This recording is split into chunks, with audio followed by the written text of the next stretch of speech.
This podcast contains adult material, bad language, and spoilers. When life gets you down, your car just won't start. Agony art. It's time for agony art. If you've reached a dead end, you're not sure what to do. Agony art. Well, agony art is for you. At times life is grand, you've got the world in your hands. Then somehow you drop that ball. Instead of watching it fall, give agony art a call. Welcome to Agony Art, the Agony Art podcast in which we try to solve your problems not by using our brain power, but instead by telling you how those problems were solved in the great art of our age. And when we inevitably fail to solve those problems, at least you're left with a fun reading, listening and watching list to enjoy in your spare time. My name is Carl. I am a film watcher and TV show watcher and various other thing watcher. All-round normal person. I'm joined by Aaron, who is a book bison, bookworm. That's my worm impression. you know when you put your ear to the ground and you just hear underground. Oh, there are worms near. Your lemonade's just shaking. And Liam, our song siren. And we're here in the swanky fourth bedroom. Doxing Aaron with his wealth. This is the fourth of 10 bedrooms in this mansion. In Aaron's second castle. I'll show you one of my Rolls Royces later. I'm a dinosaur bone. Not again. Say hello, boys. Hello. I had a thought in the shower this morning. Do you know everything we watch nowadays or consume? Everyone talks about foreshadowing. Yeah. Can you foreshadow in real life? Only if you know what's going to happen. So is fate real? And if you... No, because I think the only way you know what's going to happen is if you've already planned it. So I could say I was going to throw a custard pie in your face later. I could foreshadow that by saying, hey guys, any of you like custard pies? But Liam, but if Liam saw you making the custard pie, that could have been foreshadowing the custard pie throw. Yeah, well, either way, the person knows what's going to happen. That doesn't mean that fate is real, does it? It just means that they were there for the planning of that event. Also, if someone is walking around a corner and the sun is behind them and you see their shadow before you see them, that's a literal foreshadowing. If there are 5 sources of light around someone, all casting different shadows, it's actually 5 shadowing. So what about if you're going to do something and I say, I think this will happen? Have I not foreshadowed the thing that happens if it happens differently to what you thought would happen? I was too confused by all the happenings in that sentence, to be honest. So why do we build this into TV shows all the time, foreshadowing? It's clever, isn't it? It's just a storytelling device, isn't it? Yeah. Is it clever anymore? Has it stopped being clever at this point? I don't think it's even a recent thing. I think maybe we just talk about it more. We talk about the mechanics of storytelling a lot more now, which ruins storytelling for us, doesn't it? It does a bit. You're exposing the guts of it, aren't you? You're breaking the fourth wall a little bit, which actually makes it less immersive. All right, but I've got a pretty hefty bit about narrative analysis later. So oh my God. I love narrative analysis and like I really love seeing the guts. I love seeing the guts of storytelling. Okay, now before we begin, I want to make it very clear that we're not here to solve your life's hardest problems. All our submissions are certified 100% trivial or fictional pickles, and our advice should almost never be followed. We're really here just to have fun. So if you're having a real hard time, please check out our website for guidance and who to turn to. That's agonyartpodcast.com. Let's get on with it. Here's our first problem of the day. God, it looks like Arsenal going to blow the top 4 again. I've devoted 25 years of my life to this team, and I don't think I can do it anymore. But football is also all I have. What should I do? Why did you turn into a Shakespearean actor halfway through? To football or not to football? The problem with this podcast is that we record quite far in advance. I've written this down myself, yeah. Is this still true, Carl? It's not, no. Arsenal are doing very well. In Arsenal fact, are doing very well. Right as we're recording, they're playing a game and they're winning 3-0. Oh my days. Away. And that will take them to top of the league. And Yeah, so there's a long time between when problems are sent in. This was probably sent in last season, I guess. Yeah. And when we actually record them. And then there's a big break to when we actually release. So you're saying they're doing well now. They might be doing shit by the time... And this might be applicable again. Yeah. So I guess we'll keep it general, yeah? We won't talk about Arsenal specifically. That kind of shows you that's just the roller coaster of being a football fan, though, I suppose. Yeah. To anonymise this person, I think we've got a perfect name, haven't we? Thierry Henry. Thierry Henry. I was just going to say Alan Kirbishley. Just any football name. Graham Souness. All right, Graham, we've got the perfect solution for you. So, Graham, most people, especially football fans, would probably tell you to stick by your team through thick and thin. Stand by them even though you know they'll always be disappointing. But I'm going to be brutal and give you the same advice I'd give to anyone in an endlessly disappointing relationship. Just end it. And I'm going to do that with the help of The Sun Also Rises. I thought you were going to say the sunk cost fallacy. No. The Sun Also Rises by Ernest Hemingway. One of the few Hemingway books I haven't read. And I'm surprised, actually, that I haven't talked about him on the pod. But it seems that I haven't, because I was searching through the Agony Art website, just like you did last episode, Carl, to search for Men in Black. But I just can't find any entries, so I'm guessing I haven't spoken about him. But Doesn't it show you how much content we cover when we have to see have we covered this? yeah. What bang for your buck, for your no We've bucks? done quite a lot of episodes at this point, though, haven't we? Yeah. Including Lockdown Lights. It's... And in answer to your question, Carl, yes, I will bang you for a buck. Unfortunately, I've got no bucks. Oh. So, Jack Barnes in The Sun Also Rises is an American living in Paris with a war wound that makes it impossible for him to have sex. I haven't read it, as I say, but I imagine there's a whole chapter detailing how his dick was completely and horrifically blown off. And how he looks like a Ken doll down there. It's just flat skin. Anyway, the book is about his love story with Lady Brett Ashley, who is a twice divorced Brit who bloody loves sex. She will fuck anything that moves. She bangs Jake's mate Robert, a 19-year-old matador, this bloke called Mike Campbell, and basically anyone else who walks past her. She just loves sex. Is she who Ricky Martin wrote the song about? She bangs. Oh, baby. When she moves, she moves. So did she make it her mission to bang an unbangable man? Yeah, I'm not sure how these is opposites attract, isn't it? She loves banging, he can't bang. Can you see the problem there?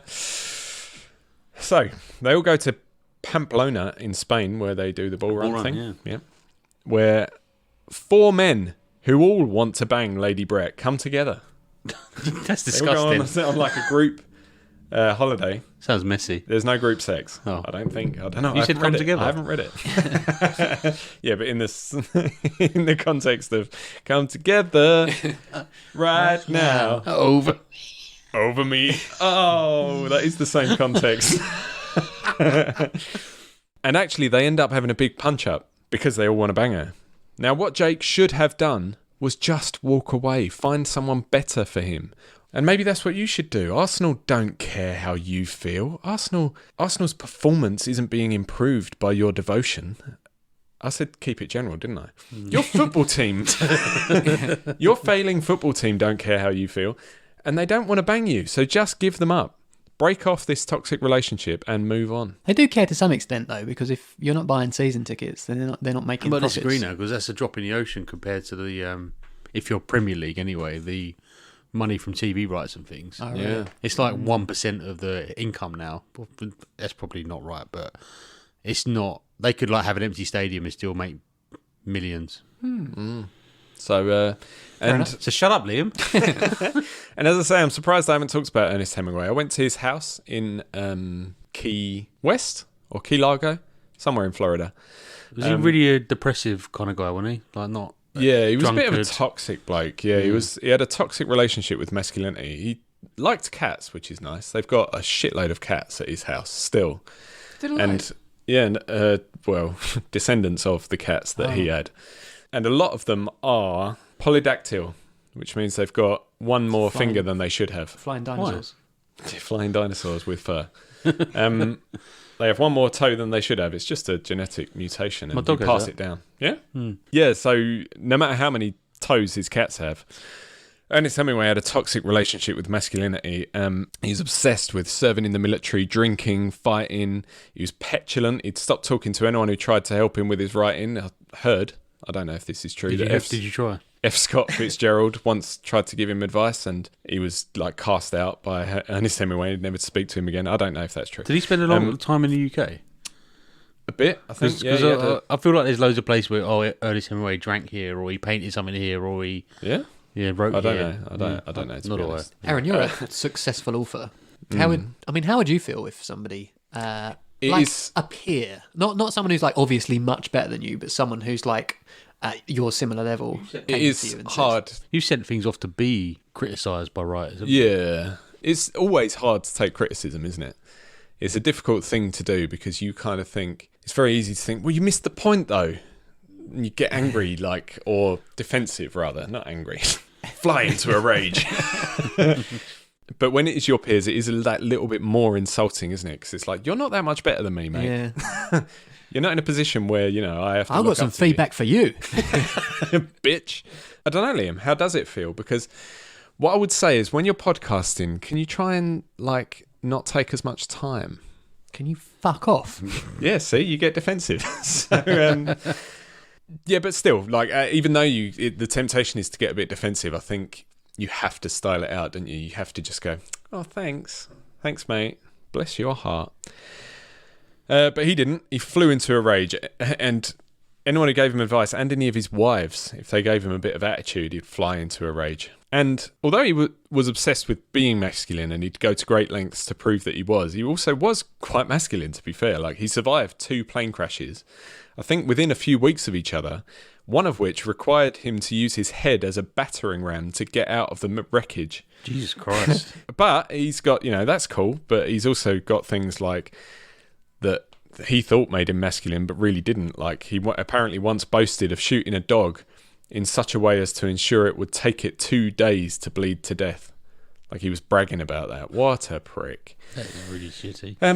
And this is what drove his love of bullfighting as well. There's a lot of bullfighting in this book, and he was obsessed with bullfighting, I think. I think that's what we learned at his house. And, that's a barbaric sport where a man cruelly murders a defenseless animal because, he likes that because it makes him feel really big and hairy.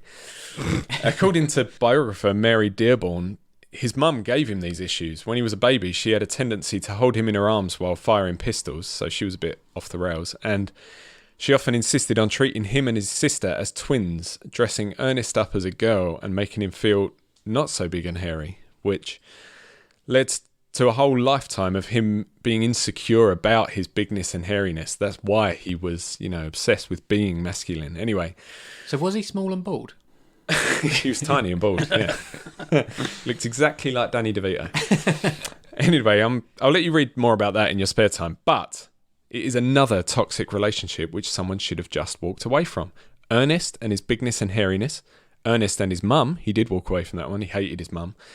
Jack and Brett from The Sun Also Rises. And you and your favourite football team. Nameless football team. When I was a lad, I thought this was a really interesting football question. And when I read it now, it's not really. But Pop quiz, asshole. Can you name UK Football League teams with an X in the name? There are 5. Wrexham. Exeter City or Exeter City. shit? We peaked too soon. Carl, I think Here's you a need clue. to put us out of our misery. Webex. Harold would like you to come into his branch. Halifax. Halifax. Very Harold? good. Yeah, Harold. Who from the gives you Halifax extra? Who? We do. Anyway, No? moving on. Was his name Harold? Yeah. Are you sure? I'm almost certain. One has a really famous university. Oxford. Yeah. And one has 2 words in it. Brian Cox. Crew. Alexandra. There's the 5. Not as good as an adult. I thought it was cool. And I'm glad you brought it to this episode then. Howard. Howard. Liam was adamant. Sorry, that was about really bugging me. Which team in the UK has the shortest name? It's no longer a league team, football league Port team. Vale? 1 word. 1 word, 4 letters. Begins with a B. Bath. No. Boom. It's Bury.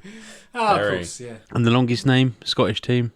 Inverness Caledonian Thistle. There you go. One right. But which team has won the most FA Cup trophies? I think you're asking the wrong people. Yeah. This was obvious. There was a whole section in one of our episodes where we were talking about how none of us are really huge football fans. It relates to the question. Oh, for fuck's sake. Arsenal. Arsenal. Right. So So you said that's- the names in the... So I didn't hear that bit. So really, it's their time to do badly. They've had their day in the summer. They have had success, yeah. So you have to take the rough with the smooth. That's like been my advice throughout 3 seasons of Agony Art. I'll take your rough with the smooth, Would darling. you? For a buck. But anyway, another film that I think Liam knows. It turns out Liam is a cinephile because this is one I think he knows well. 1993 Cool Runnings. Maybe not. Feel the rhythm. I think you do, yeah. See, yeah. I don't think I've ever actually seen it all the way through, but what I have seen of it, I really enjoyed. Directed by a fellow called John Turteltaub. So the basic premise is Darius is a Jamaican sprinter and he's looking to qualify for 1988 Olympics. Another sprinter called Junior stumbles and knocks him over during qualifying, so he doesn't qualify. Still adamant to get to the games, he hatches a plan to qualify via bobsledding, a sport that Jamaica has never entered into and there's no chance of winning, basically. But he wants to go to the games. The sprinters didn't qualify and Sanka, who is a pushcart derby champion, come together to form the first Jamaican bobsled team. It's easy for you to say. First Jamaican bobsled team under the guidance of Irv, played by John Candy, who's a disgraced bobsledder because he cheated, apparently. Bastards. No, the concept is legit. Underdogs. Underdogs. The original underdog story. This is the original underdog. It is a classic 80s cheese fest, isn't it? Well, it's come out in 1993. It's so a classic late 80s cheese fest. it belonged in the 80s. I don't know. There's like, we'll go into it a little bit, but the concept is sound. They're sprinters. You need a fast start in bobsledding. No one's faster than a Jamaican sprinter apart from whoever's faster at the moment. I don't know. And they've got someone that's good at a pushcart derby, so steering. So they should do all right. And the film does build up to be like, oh my god, they're going to win an Olympic gold medal. My first problem is, why is there a winter sport at the Summer Olympics? I don't know if that changed at some point or. But that's interesting. I don't think it's based on a true story. I always thought that it was, but now that I think about it, probably not. Cool Runnings is loosely based on the true story of Jamaica National... I can't say a word. Loosely based on the true story of the Jamaica national bobsleigh team's debut in the competition during the 1988 Winter Olympics. Who knew that Jamaican okay. national bobsleigh team was a tongue twister? Isn't it? Say it without any tease. I think it's one of those films where it has in big letters at the beginning, this is based on a true events. But it's not really. I mean, yeah, obviously it is, loosely, but it's not really anything like what really happened. There was a Jamaica national bobsleigh team. That's it. that's the true bit. This is loosely based on that. Who's Lucy? So the whole film builds to the crescendo that the underdogs are going to perform, And then they don't. and they have a really bad outing first, then they improve in the second outing, and in their final one where people think up, they crash and come last. Heartbreaking. And they the film ends with them picking up the bobsleigh and walking over the finish line, And the crowd go wild. which says they owned it, tried, failed, but they want to come back to the Winter Olympics next, which they probably should be at the moment. Well, why are they bobsledding during a sprint race? I don't know. But Doesn't one when they're in the accident, doesn't one of them go, "You dead man"? Sanka, you did. Yeah. So the point is, whilst things might look like, this could happen, sometimes it just can't. Impossible is sometimes just impossible. So follow Arsenal without any expectation and just enjoy the ride, like we said during the Euros and the World Cups and things like that. If you're that desperate for them to win, it might not happen. So, give up. The reason I've always liked Euros and World Cups and got really into them is that they are only once every 4 years. And I just think, why would you want to care that much every year? Yeah. But that is the advantage if your team is failing this year. You've always got next year to look forward to. Maybe they'll do better next year. Yeah. I think I've said this before, but I will say it again. I don't know where people find the time to follow football. There's so much to follow. Like, what are you like on your phone all the time, looking at results and figuring out who's who, and watching the news reports and listening to podcasts. Are you asking me? Carl, What are you doing? why are you so with your obsessed life? with football? Well, I do have a season ticket to Tottenham, and I go regularly. But it is a lot. It's a lot. Well, it's a whole day. If you're going to football, your day's a write off. But what I don't understand is, like, people go down to the pub and they have full-blown conversations, not just about their team, but about all of the teams and all of the players and all things like this. And it's like, how do you have all this stuff in your brain? But you and I could have these conversations about like video games. We spoke for an hour and a half about Batman. Yeah. And you absorb information when you're really interested in something. You absorb information without even having to look for it, don't you? You don't have Are to you sit telling there and me that study there are people scores. who are not and stuff. obsessed with video games?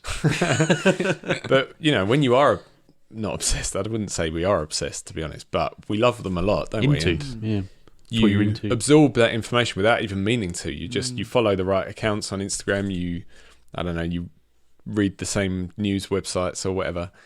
They just do that for football instead. So what you'd probably Can't get my find, head around Liam, it. is that there's no one in the world that has all the same interests as you plus football because you haven't got the time. But there's something else. I've always No. thought of it, for some people, it's a bit like a religion. Like, it's their escape from, like, on a Saturday, they The wife and kids. but like, it's in a horrible way. Sometimes it is. And people, like, it's their day out. And I see people at football matches that go down for a drink at half time and never actually come back to see the second half of the game. They just stay down drinking. On that note, I'm going to give you some advice that's going to help you make your marriage even worse. It's not my advice, though. It comes from Tammy Wynette. Wait a minute. I know this song. Stand by your football team. Recorded and released in 1968. Stand by your football team. Allegedly, this song was written in the studio in 15 minutes. Bullshit alert? Or not? No, In her sleep. In a sleep. in one take. And it was released 5 days before England won the World Cup. Tammy Wynette was a little bit abstract in her advice, because if you listen to her song and take it literally, it sounds like she's singing about somebody standing by their husband. But I'm sure she'd agree that your love for Arsenal is exactly what she had in mind when she was recording the song. The opening verse is the most poignant. It goes, "Sometimes it's hard to be a woman, giving all your love to just one football team, man. 11 men and some subs and a manager. You'll have Giving bad all times. your love to a squad of 23. You'll have bad times and he'll have good times, doing things that you don't understand. But if you love him, you'll forgive him, even though he's hard to understand. You know, losing games and things like that. And if you love him, oh, be proud of him, because after all, he's just a man." So the husband's abusive in this scenario. Is that what we're getting from this, or? And Tammy Wynette is saying, get over it, stand by him. Shit. At the time, Problematic. Toxic message, this. it reached number one in several charts internationally. But obviously, maybe, as time moved on, people started to Obviously, maybe. That's the Oasis album, man. yeah. Second album after Definitely Maybe. People start to think of it less fondly. The feminist movement of the late 60s, which probably wasn't that long after the song came out, to be fair, and early 70s were understandably very critical of the message. Because, yeah, it's like, let your husband sleep with who he wants and forgive him and stand by him. And, you know, this view continued.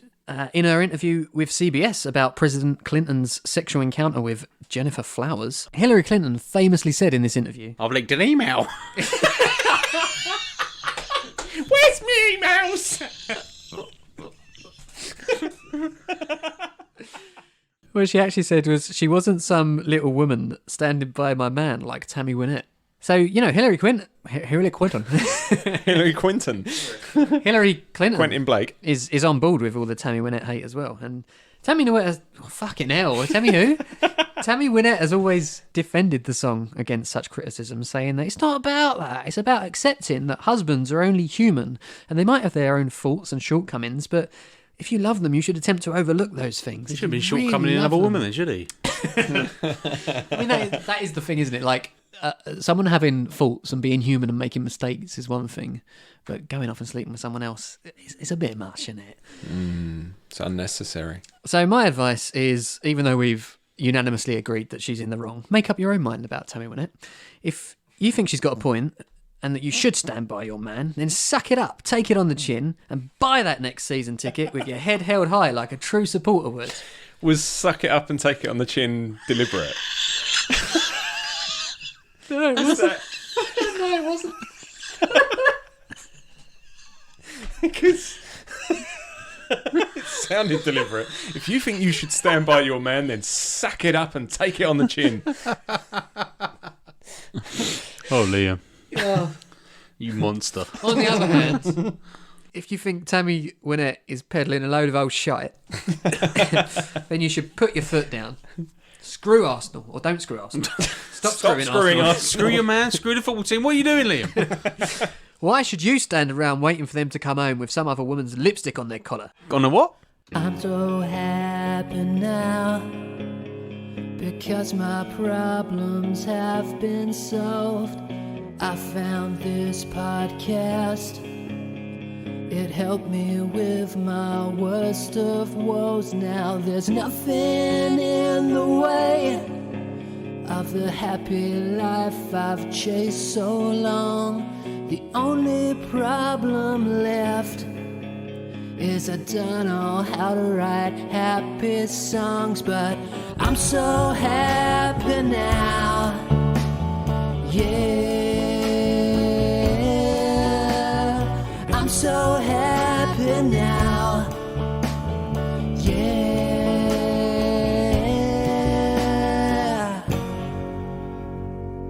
Whoa, dudes, I found a new chord.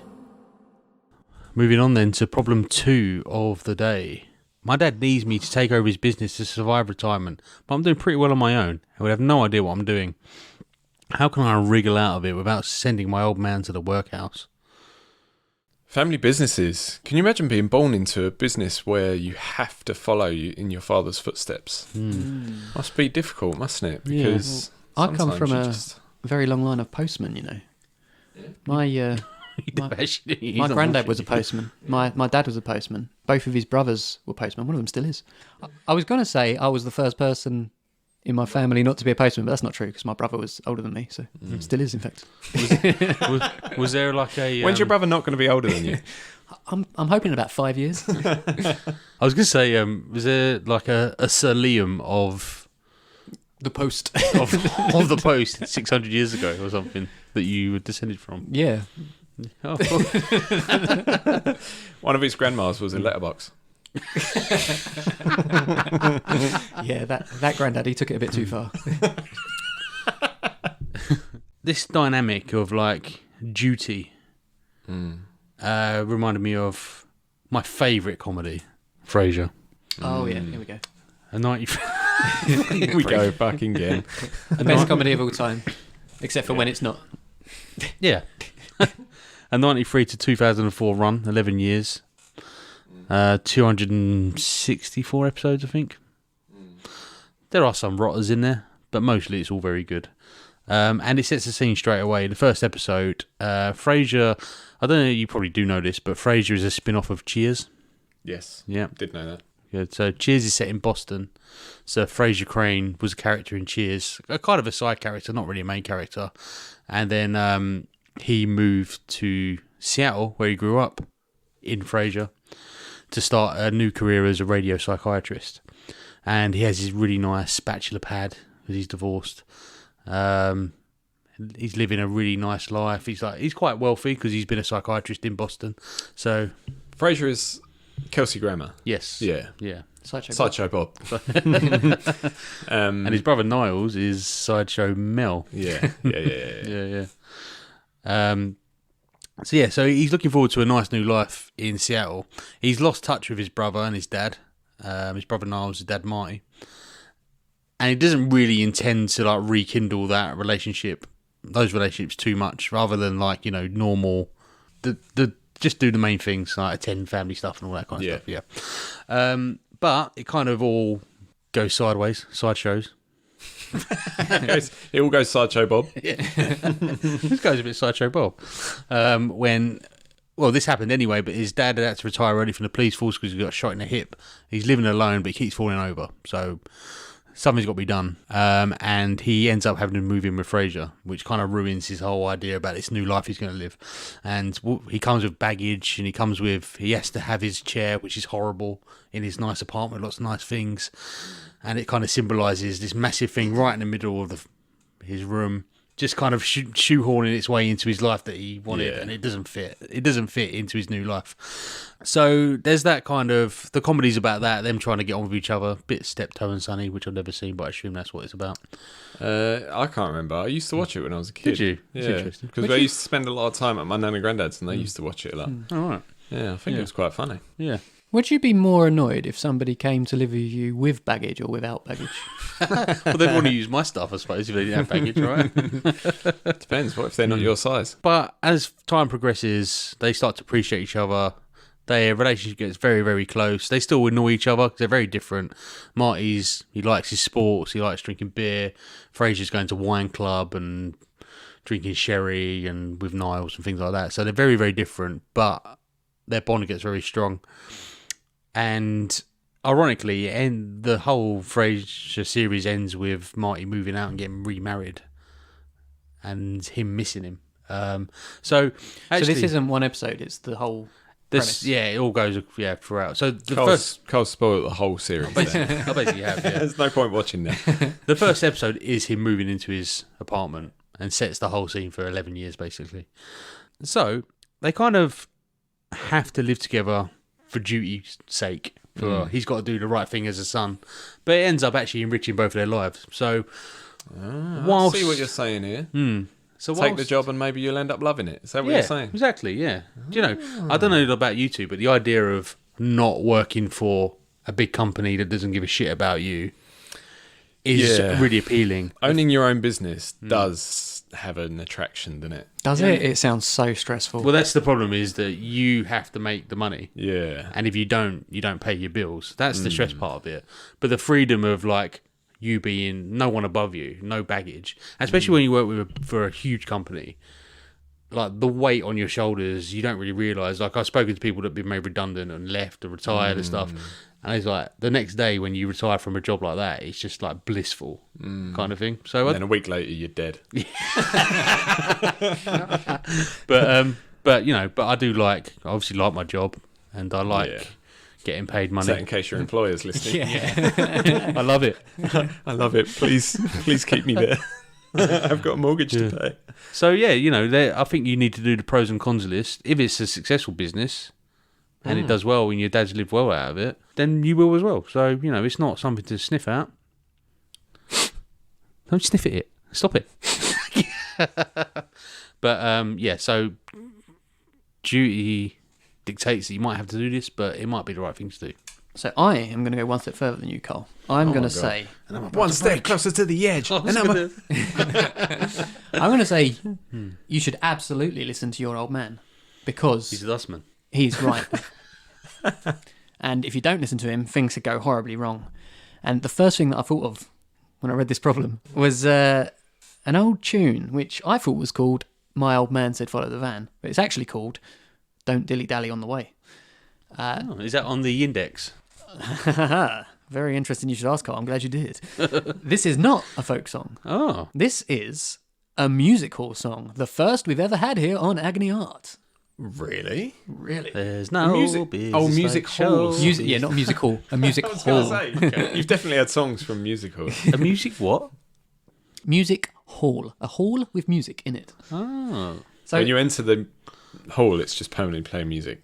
And as soon as you leave, you can never listen to So if music you open the again. door slightly, it goes... Blah, blah, blah. Yeah. Shut the door and it stops. So it was. I'm assuming you both know this song, yeah? Everyone knows this song. My old man said, follow the van. Don't dilly-dally on the way. Off I went dilly-dallying all down the road. Pretty and much I, it, yeah. And I tread on a big fat toad. Do you And know I the- dillied and dallied, dallied and dillied. Lost my way and don't know where to roam. I don't know the words. You I thought knew most of them. actually wanted it. Yeah. There was nothing about a toad in the original song. Do you know the obscene football chant version? No. Is something along the lines of, my old man said be a Millwall fan, and I said fuck off, you're a Anyway, the actual song "Don't Dilly Dally on the Way" was written in 1919 by Fred W. Lee and Charles Collins, and made popular by Marie Lloyd. Maddie Lloyd.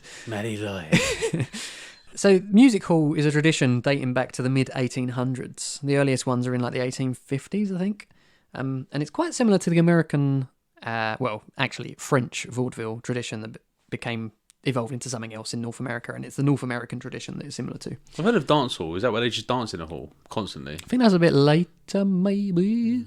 And you open the door and it goes 1, 2, 3, cha cha cha.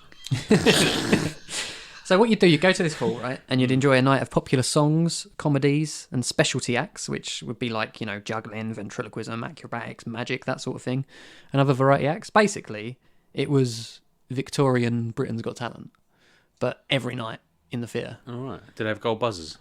Yep, Ant and Dec come out and slam it every now and again. And Fred W. Lee and Charles Collins were quite prolific writers of popular songs at the time. Charles Collins, for example, wrote Any Old Iron, as well as this one. You know Any Old Iron, right? Everyone knows Any Old Iron. No. You don't. Any old iron, any old iron, any old iron. Hey, come on, Mother Brown, way, get your knees up. Knees up, Mother Brown? No. Oh. That's Knees Up, Mother Brown. Why did you say, come on, Mother Brown, get your knees up then? Because that's what you do in the musical. Fucking hell. How do you not know about this? No, I've you never call heard yourself of a Cockney? I've never heard of it. No, I don't actually. That's what Carl prides himself on. Hello, mate. All right, well, never mind then. I was going to do a thing about saying, wouldn't it be great to tell someone that you wrote this? But obviously not, because no one knows it. No, it wouldn't be great. People would go, what's that? I always said to my wife, you could easily pretend that you did stuff like this. Like, to the parents at my little boy's school, I could say, oh, yeah, I used to be Shanks and Bigfoot. Like, who's going to not believe that? Kids basically do that, though, don't they? Kids are always saying, my dad works at blah, blah, blah, and he invented the Nintendo Switch. When really, their dad is a bricklayer. For the post office. Building post offices everywhere. So, Don't Dilly Dally on the Way. I always thought My Old Man Said Follow the Van was about someone talking about their dad. Turns out it's about a wife talking about her husband. That's what I thought it was about, a wife. And hasn't she got a bird in a cage at some point? Yeah, her old cock linnet. Yeah. I didn't know that was a bird. I didn't know what that was. I thought that was one of those big Victorian hoods. Yeah, because then off with my old cock linnet. Yeah, I walk behind with my old cock linnet. Oh, right, okay. I did it in the wrong line then. It's in the next line. And there's also quite a strong social commentary behind this that isn't too obvious nowadays because we're not Victorian.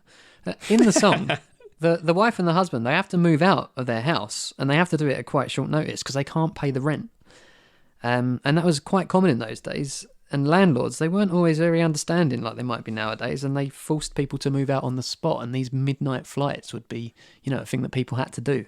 Yeah, because all I've ever heard is that landlords these days have hearts of gold. They're incredibly understanding. And So they fill up the van, they put all their belongings in it, everything from their house, and it's so full that the husband says to the wife, you have to walk behind, you can't get on.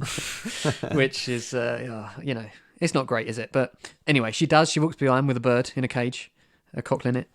Incidentally, cock linnet, do you know what a cock linnet is? No. It looks a bit like a robin, a small little bird, red breast. Oh, right. Might have seen one. Did you know that when robins fight, they are very aggressive and they try and bite the backs of each other's necks to try and paralyse the other robin, to try and sever their spinal cord? They're very territorial, aren't they? So robins look really sweet and everyone loves them, but actually they're real little bastards. Yeah, fair enough. Have they tried to break your bastards. spinal cord? I had a robin trying to break my spinal cord the other day. Luckily, his mate Batman came along.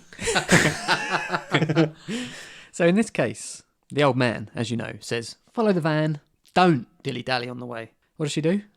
Dilly-dallies. She dillies and dallies. She dallies and dillies. She doesn't just dilly and dally, she dallies and dillies as well. Is there a willy and a wally or something like that? It's not that kind of song. I've dillied and dallied with my willy and my wally. On Wikipedia at this point, they say, unfortunately, en route, the wife loses her way after stopping at a pub for a drink. Ah, Is that unfortunate? Citation. it's not unfortunate for her. Citation needed. Citation needed, yeah. Though there is a citation needed, because I was trying to look at the original source and I couldn't find it anywhere.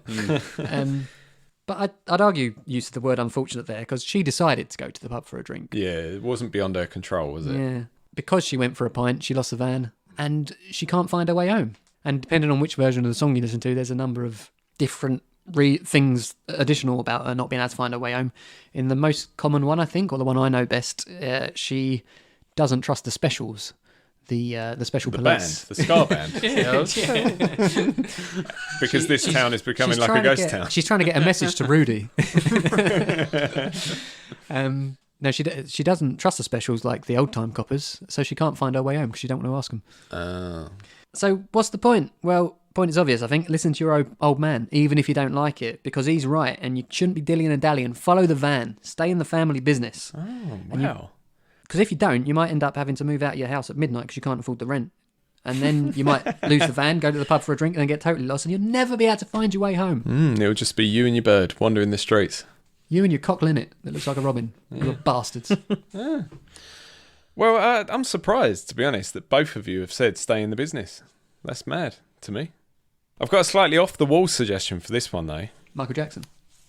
Yeah. Living off the wall. That was a lot higher than I thought it was. And mine is a book that's described as Crazy Rich Asians Meets the Crown. And this book is called American Royals by Catherine McGee. Have you seen the film Crazy Rich Asians? No. It's really good. Thanks. Now, this book asks the question, what if the American Revolution had resulted not in George Washington becoming president, but becoming king? Interesting. And it's a series of books, and that's what they imagine. And 2 centuries later in this series, the House of Washington still sits on the American throne. And as the Penguin Random House website puts it, like most royal families, the Washingtons have an heir and a spare, a future monarch and a backup battery. Princess Beatrice is the heir to the throne, and Samantha is the spare that they're talking about. Now, no one pays attention to Samantha unless she's causing a stir, but Beatrice, she's you.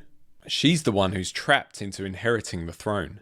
I haven't read the book, or any of the books, and it seems to be more about the exploits, or sexploits, and gossip of this imagined American royal family, but the blurb just gave me an idea. Think Succession, if you've watched it, and if you haven't, then do watch it. Have you watched Succession, lads? Carles. Yes, I'm watching at the moment. You're watching it slowly, aren't you? You're doing 1 episode a week, like normal. No, it's just Like been... you do. We want to really concentrate on it, so if like one of us is working in the evening, we don't watch it. So we're on the last episode of first season. Think Succession, think Game of Thrones, think any number of other shows and books that have talked about politics and competition for a throne, except turn those on their heads, because you don't want this throne, Sir Alan. What they would normally be about is watching your back, looking out for people who are after your job, but you actually don't want the job. Game of no thrones. Game of giving away the throne. You don't want the job. What I think you should do is find someone who can usurp you. Find someone, Princess Beatrice, Sir Alan, Can you usurp me? who is better for the job than you. In your case, find someone who's better for taking over your family business than you would be. Find Princess Samantha in the case of American Royals, or just one of your mates who might enjoy your family business better than you would. Be a recruiter instead. Not literally join Hayes Recruitment or someone like that, but find someone else who would be more suitable for the job. And then you can go to your dad saying, look, I really don't want to take over the business, but at least it's not all problems. You're delivering a solution as well. You're saying, but I found this bloke. He's your apprentice. Dad, Sir Alan. Has Alan Sugar got kids? I don't know. He must have, yeah. No idea. This is a really good point, though, because my whole point was you got to fulfill your duty, but you're fulfilling your duty by getting someone else to do it. Yeah. You know, If you bring Outsourcing. yeah, outsourcing duty. if you bring someone who's not in your family into the family business, does that mean he has to bring his family? Yeah. It has to be a family business. There has to be some family involved. Can you help me with my problem? I think that it might be a long shot. My problem is you see that no one believes that I am not a robot. Executing procedure. Problem solving. Moving on to problem 3. I'm really keen on saving up and moving out of our flat next year. However, my husband thinks we should enjoy our life, spend all our money, stop worrying about the future. How do I get him to understand I'm trying to future-proof? Future-proof or idiot-proof? Oh, that's totally different. Child-proof. Rain-proof. Flame-proof. This is a lot like the problem from episode 6, isn't it? In which someone wanted to do their bathroom up and their girlfriend wanted to go around the world instead. Or the one from a beautiful balloon, yeah. or the one from last week where the couple couldn't agree on the kitchen hot water tap. Maybe it's the same person. I think after the year we've had and the financial trouble that a lot of the world has been thrust into, we're dealing with a lot of the brunt of that. Do you think we're well equipped enough to deal with? I think we are single-handedly solving? Martin Lewis in the public. We're going to be the new Martin Lewises. Yeah. Can we call ourselves that? The Martin Louis. Oh yeah, The Louis. Sorry, I forgot the plural of Lewis was Louis. Well, in fact, yeah.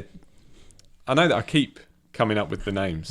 Sorry. But maybe we should call him Martin Lewis, this person who's written in. Yeah, let's do it. I think Martin Lewis has written in before, actually. Oh, actually, I think you're right. I think whenever we get a financial problem, we just say it's Martin Lewis. He's asking us, he's telling other people. Should we come up with a different name then? Louis Martin. All right, Louis Martin. Liam, let's go to you for the first help for this one. Sure. Well, as I was reading this, one thought kept going through my mind. Oh, God, that one thought. That one thought. There's always one. There's always one. Was it about foreshadowing?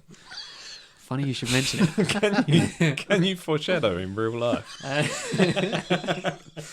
We're yet to find out. I think, Louis Martin, I think your husband is the Alexander Hamilton to your Aaron Burr. But there's a million things he hasn't done. Just you wait, Cole. Just you wait. And of course, I'm speaking metaphorically because I don't think there was any evidence of a romantic relationship between Alexander Hamilton and Aaron Burr. Now, we have spoken. Yet. There's always time in the afterlife. I'm the one that shot him. All over his face. Damn fool. So we have spoken about Hamilton before on the podcast. Have we? No, I don't recall. We last covered a song from I think Hamilton. you're thinking of The Greatest Showman. Yeah, we good point, always good point. talk about that. We all love it, don't we? It was back in Series 1, though. And it is my favourite musical, so we're going to talk about it again. I know what you're thinking. I've never seen Hamilton. Who's this Aaron Burr you're talking about? What? So who is Aaron Burr? Well, let me tell you about Aaron Burr and Alexander Hamilton. Please don't tell us their life stories. I'm going to tell you their life story. They began as friends, and they ended as nemesis. Ride at Thorpe Park. Exactly. The Nemesis Inferno. And Alton Towers, yeah. That's the small one. The big one's at Alton Towers. The Nemesis Inferno is based on Hamilton. Burr is kind of the antagonist of the play, but not in a pure evil sense. He's very much like a second main character, and his mindset and motives are thoroughly explored. Like you, Aaron Burr is cautious. He watches and he waits. He's very careful. And he doesn't act until he's quite sure it'll work out well for him. If he was in your place, he wouldn't dream of spending all that money.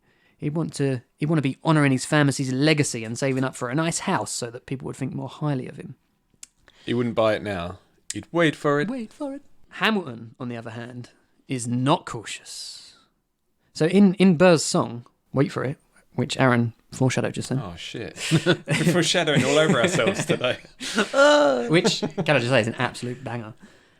He tells us that Hamilton doesn't hesitate. He exhibits no restraint. He just takes and he takes and he takes, and he keeps winning anyway. Hamilton is the polar opposite to Burr in this sense. He doesn't care what other thinks at all. He just does what he thinks is right, and damn anyone else who thinks differently. And, his signature line comes up numerous times in the show is, "I'm not throwing away my shot." He says, talk less, smile more, doesn't he? That's what Burr says to Hamilton when they first meet. And Hamilton says, "You can't be serious." Did you know that Not Throwing Away My Shot is a reference to a letter that Hamilton wrote about his duel with Aaron Burr? No. He wrote in his letter that he's going to throw away his shot No, because shoot in the air. he was going to shoot it in the air. So I'm going to come back to that because there's more foreshadowing. There's so much foreshadowing in this episode. So We're such great literary writers. Is that a thing? No. I don't know. Let's get into the guts of it. for Hamilton, this works out, and this attitude really works out, and this infuriates Burr because Hamilton, who's a bastard orphan, son of a whore and a Scotsman. Fucking son of a Scotsman, what a dickhead. That's the worst bit, isn't it?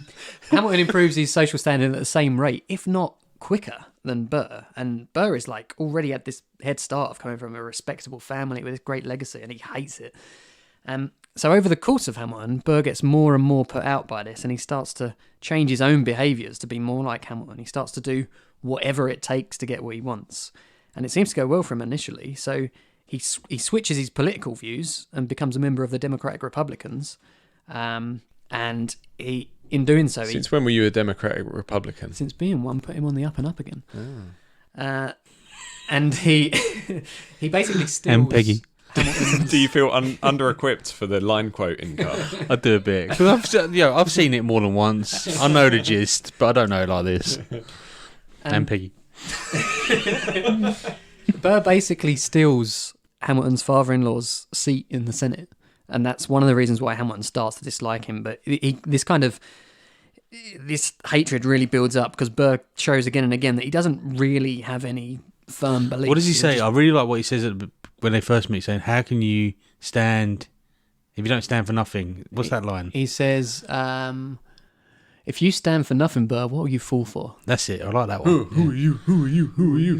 Who the fuck is this kid? What's he gonna do? I am not... Anyway.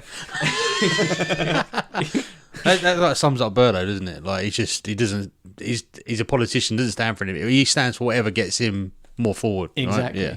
And ultimately, Hamilton sees right through that, and it becomes really important when, in the election of 1800, Hamilton influences his fellow Federalists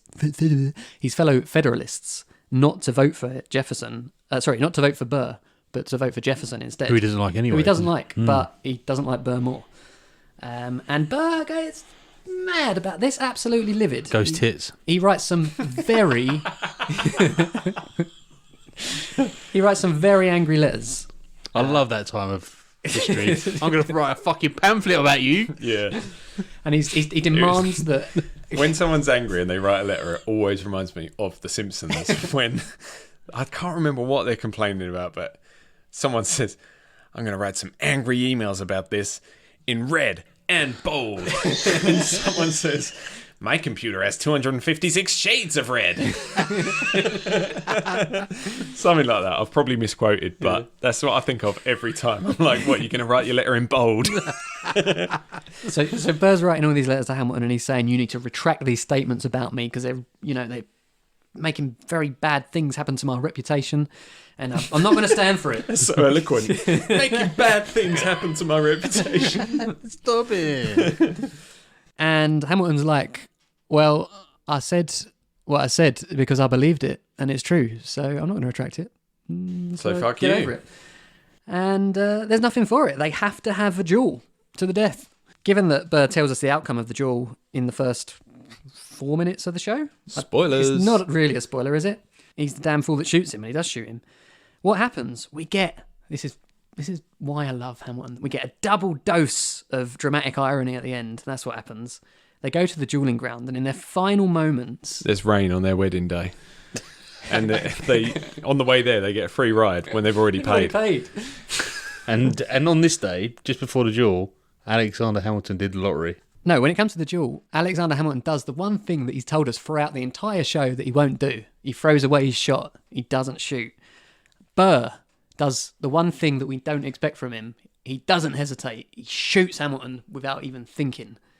And the last line he says before he does it is, he aims his pistol at the sky, wait! But it's too late. He's already shot him. And yeah, and that's it. It's too late. He's already shot him. And in trying to redeem his reputation, Burr absolutely ruins it, and it's in tatters, and he never comes close to being president again, which is what he wants to do. So yeah, you're Burr in this situation. Don't you see? Don't you see the link? You're Burr. Your husband is Hamilton. Burr wasn't a bad person, just like you're not a bad person. But Burr started to do bad things when he stopped being himself and started trying to be like your husband, Hamilton. You need to learn from Burr's mistake. don't change who you are, because it won't end well.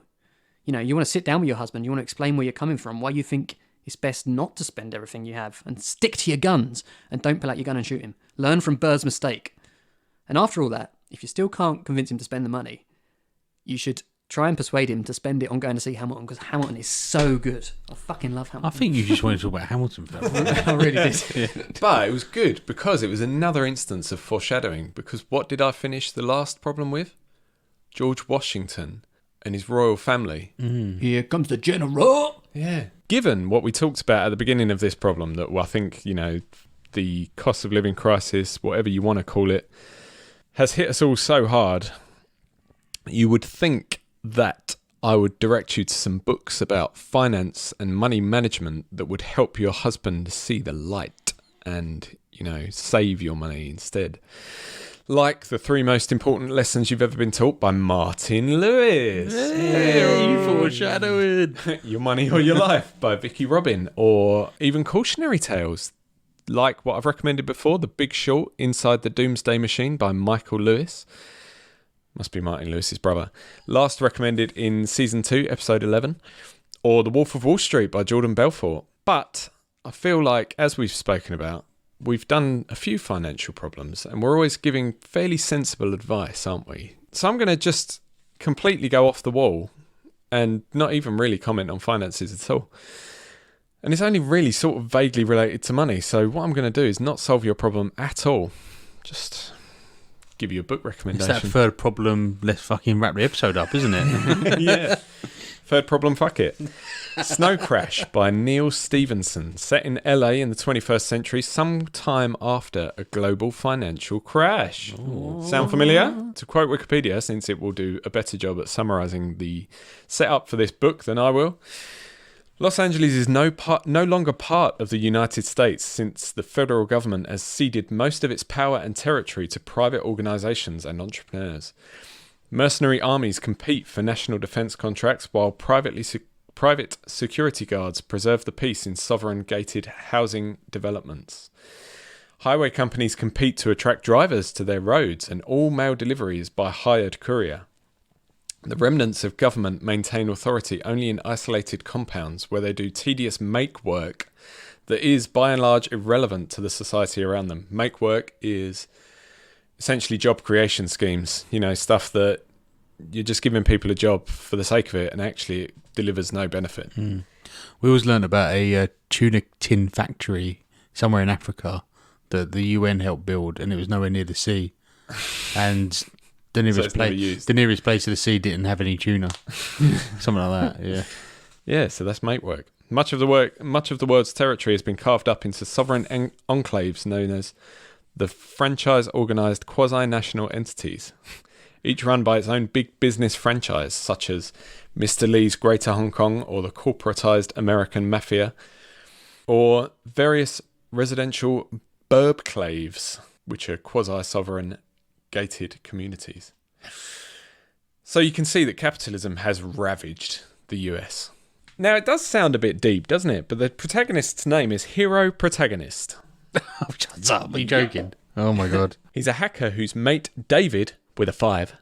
What's the 5? Instead of the V, gets a virus while he's in the metaverse, shit. Gets a virus. The meaty metaverse. Would you love to go to a party up in the metaverse? I'm a vegetarian, Carl. I'm not. Gets a virus while he's in the metaverse and gets brain damage from it. A bit like the Matrix. If you die in the Matrix, you die in real life. Sorry, I'm very mindful that I'm interrupting you with something completely unimportant, but I feel like this is important for me at least. The metaverse, right? I don't know if this is just one of those things where I'm too old to realise that it's a real thing, but it seems to me that it's a load of bollocks. It's not a real thing, and it's a load of bollocks. But this is where the term was coined, in this book. Okay. Facebook renamed itself Meta based on this book, almost. In a chain of events, yeah. Wow. You could say that. Foreshadowing. It's getting dark in it. So after his mate gets brain damage, Hero goes on an adventure that involves ancient languages, drugs, Eurasian refugees, and cryptocurrencies that ended up making Neil Stephenson one of the major sci-fi writers of the 90s. So quite a lot of foreshadowing actually in this book. He predicted cryptocurrencies, metaverse. I don't think he was the first person to predict cryptocurrencies. I think a lot of people had done that. Anyway, this was written in 1992 and it mentions the metaverse, something that we've only just 30 years later started seeing stupid companies like Facebook and Microsoft are getting on the bandwagon, getting obsessed with. In fact, this book coined the phrase, quoting Wikipedia, users of the metaverse in this book gain access to it through personal terminals that project a high-quality virtual reality display onto goggles worn by the user, or from low-quality public terminals in booths, with the penalty of presenting a grainy black and white appearance. Stevenson also describes a subculture of people choosing to remain continuously connected to the metaverse by wearing portable terminals, goggles, and other equipment. They're nicknamed gargoyles due to their grotesque appearance. Within the metaverse, individual users appear as avatars of any form, with sole restriction of height to prevent people from walking around a mile high. So it's just as stupid in this book as it is in our world. Is people wearing VR headsets and basically playing The Sims in first person in order to escape their real lives to enter a shit online life that, like, what they were selling. You say that though, but how popular is Second Life? I don't know. Is Second Life still going? I don't know. Not looked at this that much, to be honest. This is the problem though. Anything you can invent will be picked up by a bunch of small losers, or rather, a small bunch of losers. Like this podcast. Does that make it successful? Yeah, like this podcast. But the point is, like, it's just stupid. The way Facebook were trying to sell it a couple of years ago, maybe, when they were first like, we're going to rename ourselves Meta because that will make us forget all the disgusting things we've done. They were like, you can have meetings virtually. And it's like, we can have meetings physically. So why would we need to do it virtually?